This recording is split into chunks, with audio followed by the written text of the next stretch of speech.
Let's change profile picture on YouTube mobile phone. So firstly, let's go to the YouTube app like this. And from there, you need to tap on you, which means your profile like this.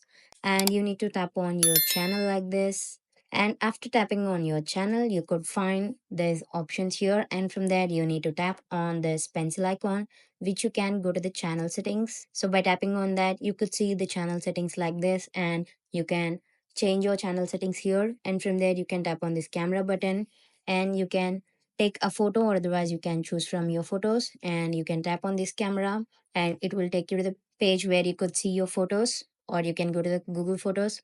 Just tap on the gallery like this and go to the albums and tap on any of the albums like this.